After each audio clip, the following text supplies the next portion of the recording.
Assalamu alaikum. Previously, we have discussed about the brachial artery, and in my today lecture, we will discuss about the cubital fossa. So, what is cubital fossa? Cubital is derived from the Latin word cubitus, which means elbow.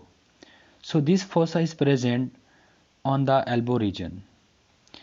Cubital fossa is similar to that of the popliteal fossa, which is present at the back of the knee joint. Now we will discuss the four boundaries of the cubital fossa: medial boundary, lateral boundary, apex, and base of the cubital fossa. So, the lateral boundary of the cubital fossa is formed by the brachioradialis muscle. This is the brachioradialis muscle, and the lateral boundary of the cubital fossa is formed by the medial border of the brachioradialis muscle. Okay, and the medial border of the cubital fossa is formed by the lateral border of the pronator teres muscle. This is pronator teres muscle, and the medial border of the cubital fossa is formed by the lateral border of the pronator teres muscle. Okay,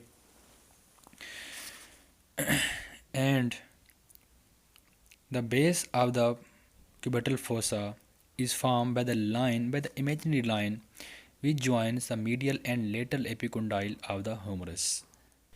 And the apex of the cubital fossa is directed downward, and it is formed by the area where brachioradialis muscle crosses the pronator teres muscle. Okay, this is the pronator teres muscle.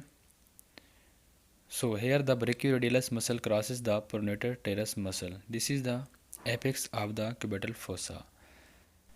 And the roof of the cubital fossa is formed by the skin, the superficial fascia, the deep fascia, and bicipital aponeurosis. Okay, this is the bicipital aponeurosis.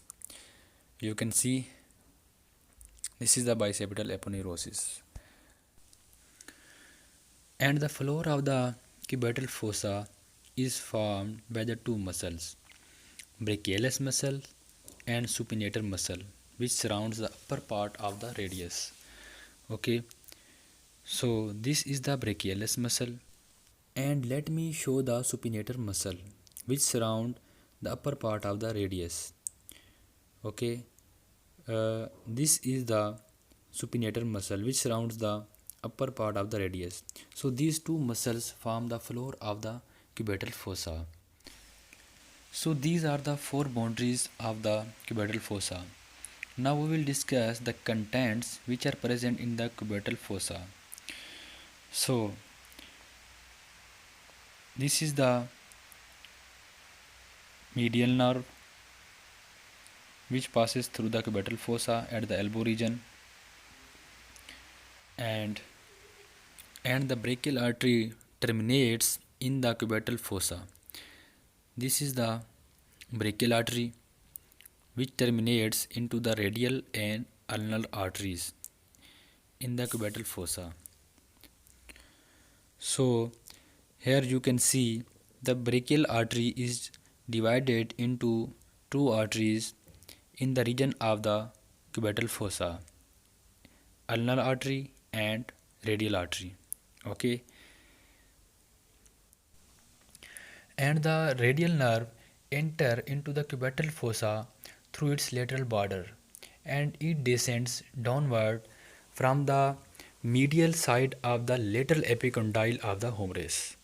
Okay, you can see here that the radial nerve passes from the medial side of the lateral epicondyle of the humerus.